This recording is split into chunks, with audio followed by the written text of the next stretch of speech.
अमला असंकलिठा ते हंति परित संसारी। बोलिए भगवान महावीर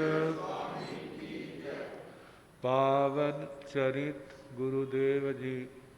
बंधु मन वच काये, भव सागर को तरण में करो हमारी सहाय।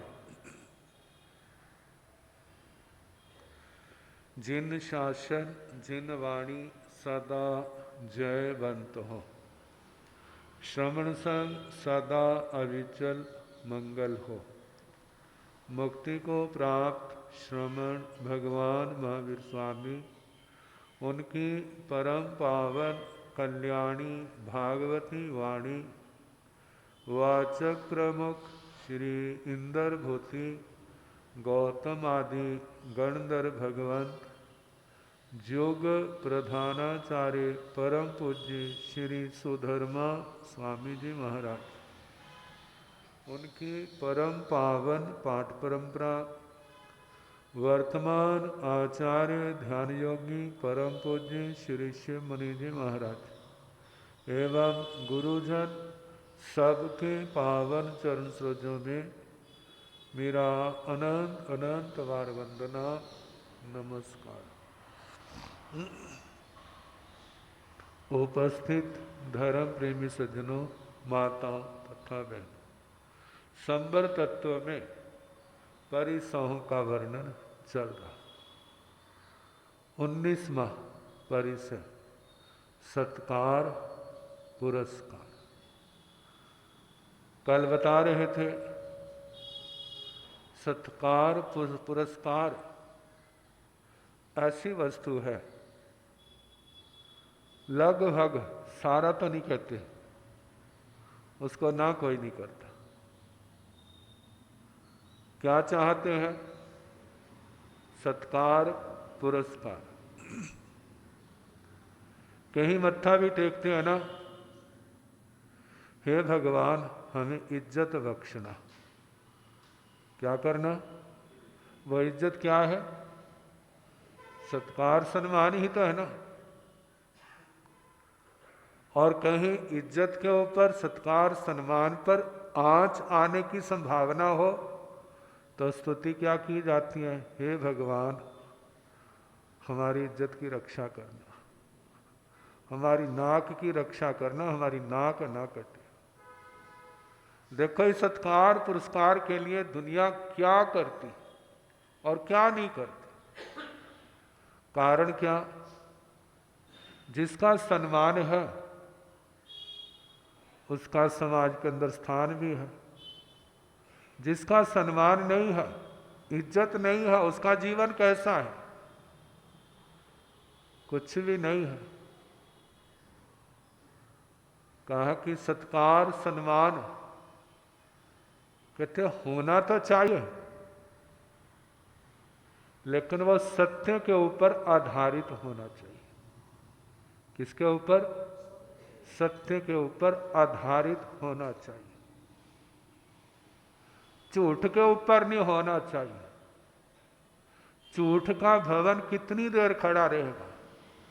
कितने मर्जी पेंट कर लो, कितने मर्जी उसको सहारे दे दो, आखिर उसने धोखा देना ही।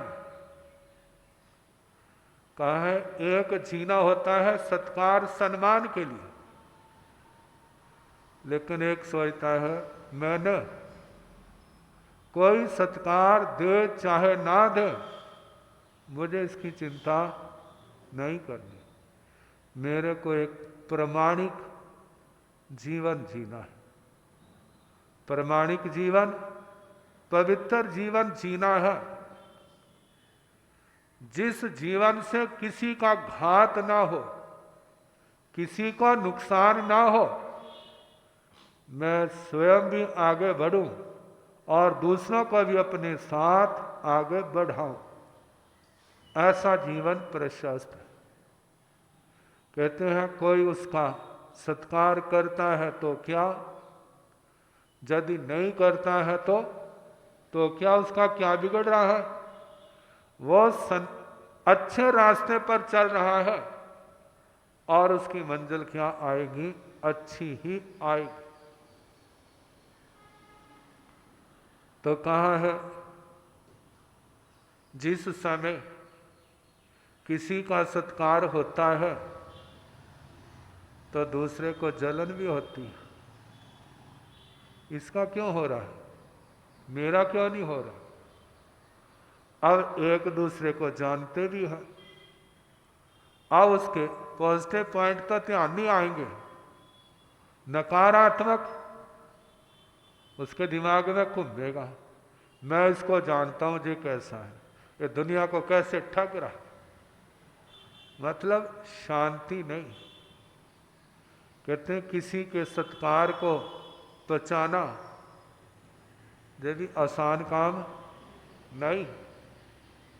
और इस सत्कार को पाने के लिए जीव क्या क्या करते हैं और क्या क्या नहीं करते। जो कुछ सामने आता है उसको करने के लिए तैयार हो जाते। भगवान का तो उपदेश जो है, तुम्हें केवल सत्कार के लिए नहीं जीना है, तुम्हें एक प्रामाणिक जीवन जीना है, तुम्हें एक शुद्ध जीवन जीना है। कोई मेरा सत्कार करे या ना करे, कहते हैं किसी के सत्कार सम्मान देने से आप बड़े नहीं बन जाओगे, और यदि कोई आपको सत्कार सम्मान नहीं देता है तो आप छोटे नहीं बन जाओगे। तुम्हारा छोटा बड़ापन किसके ऊपर निर्भर है? वो आपकी साधना, आपकी पवित्रता के ऊपर निर्भर है। कोई साधारण लोग कहते हैं बड़ा अच्छा है, लेकिन अच्छा है तो नहीं। मानो कोई बड़ा अच्छा है, लोग कहते हैं जो अच्छा नहीं है, तो आप देखो झूठा कौन है? वो व्यक्ति झूठा है या लोग कहने वाले कि जो अच्छा नहीं है वो झूठा है? तो किस स्तर पर इस आत्मा को खड़े होना? सत्य के ऊपर, धर्म के ऊपर, जिसके अंदर झूठ का कोई भी अंश ना हो। हमारी साधना ऐसी होनी चाहिए, ऐसी योजना होनी चाहिए कि हमारा जीवन कैसा बने, आज चाहे कैसे भी है। क्योंकि जैसे कमल दलदल से ही तो निकलता है, कीचड़ से ही तो निकलता है। संसार में पहले आत्माएं तो संसार की दलदल में फंसी है, लेकिन दिमाग में योजना बनानी कि मैंने इस दलदल से निकलना है, मैंने एक अच्छा इंसान बनना है, जिसके ऊपर अपने को तो गौरव हो, जो हमारे साथ लगे, हमारे साथ जुड़े, उसको भी क्या हो, गौरव का महसूस हो। लेकिन ये होगा कब? केवल बातों से नहीं होगा। उसके लिए महापुरुषों के, भगवान के चरण चिन्हों पर चलना पड़ेगा।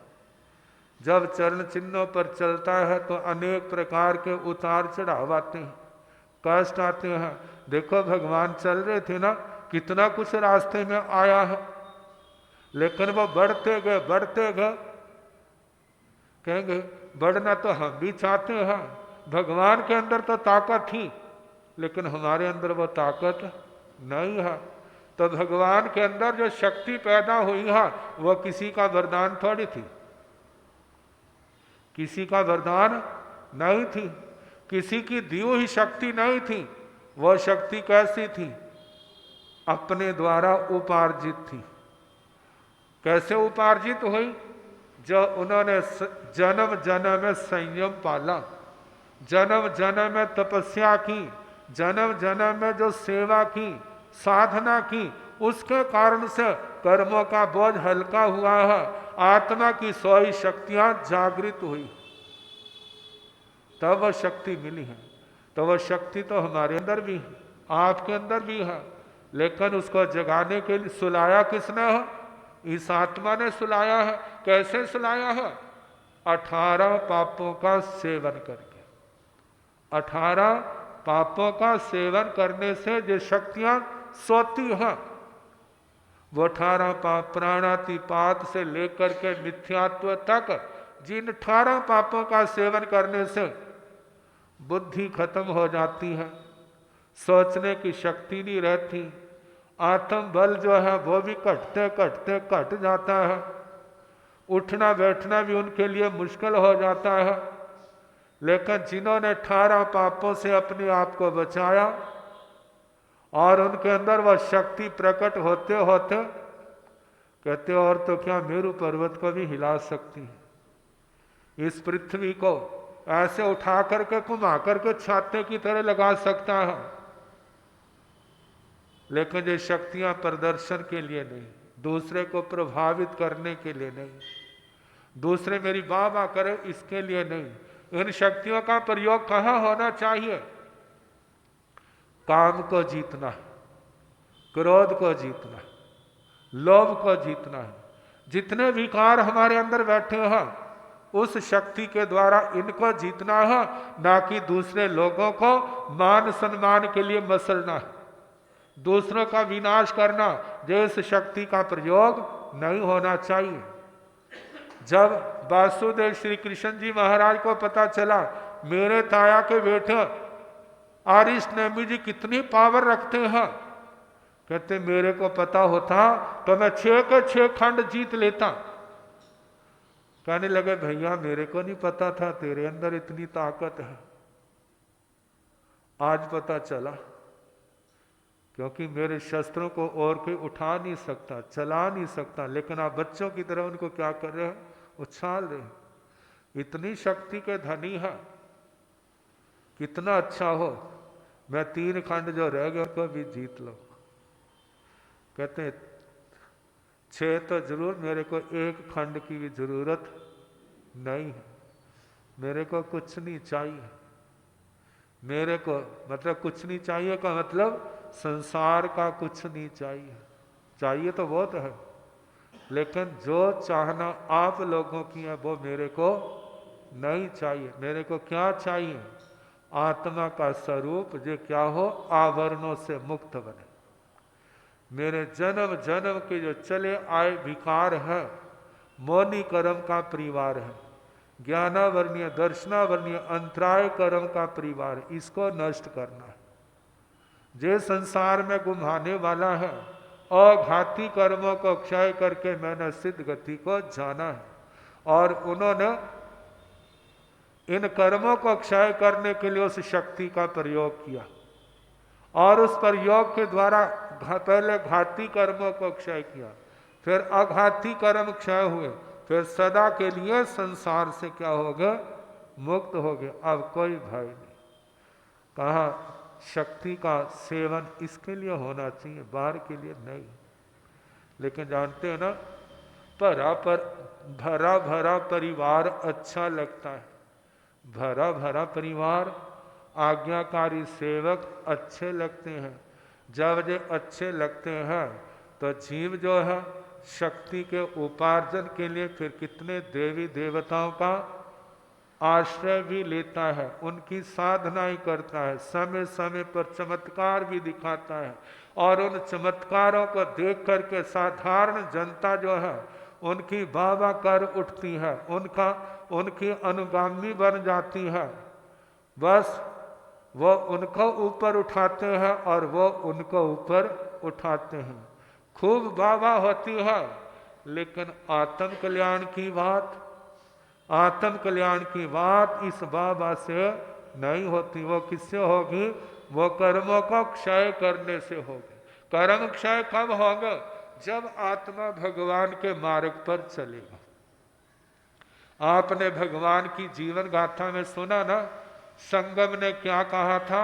हे महर्षि, मैं आपकी साधना से बड़ा प्रभावित हूं, कहो मैं आपको चक्रवर्ती बना दूं। मेरे अंदर ताकत है चक्रवर्ती, संसार के सुख भोगना, सारा जो भरत क्षेत्र आपके अधीन होगा।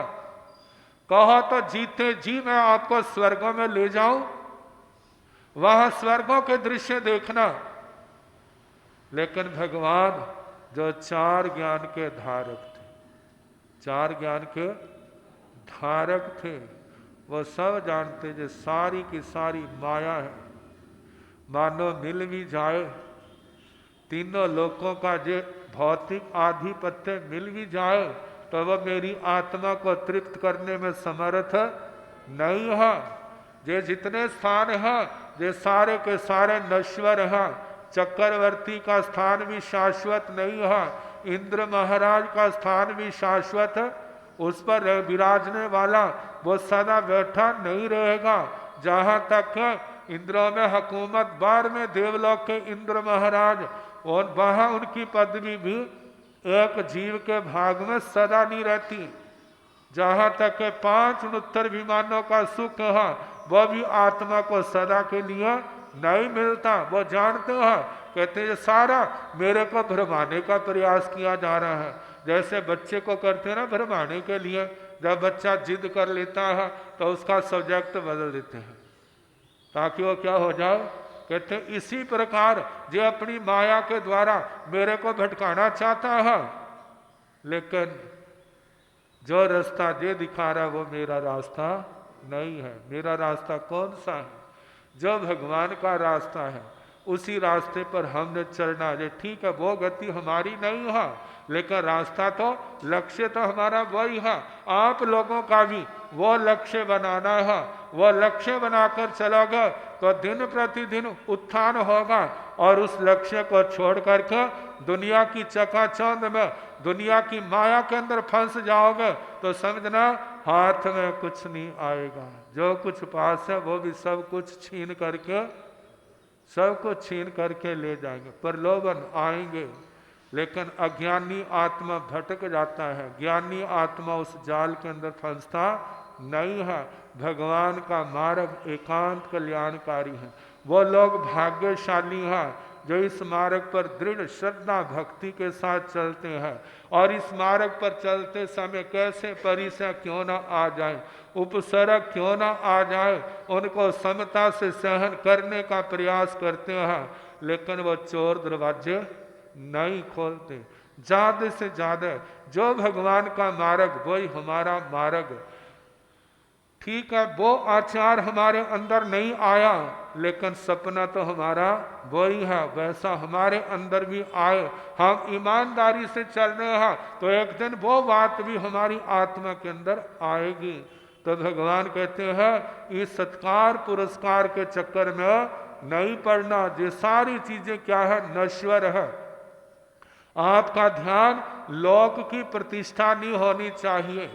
आपके मतलब एक मुमुक्षु आत्मा का ध्यान किस ओर होना चाहिए, संबर और निर्जरा के लिए होना चाहिए। नए कर्म आना रुक जाए और पुराने कर्म टूट जाए। ये काम हो गया तो समझना सारा काम हो जाएगा। इस मार्ग पर चलने वालों का सहायक वरना वो तुम्हारा निर्जरा में सहायक होगा, आप उसके सहायक होंगे संबर निर्जरा में।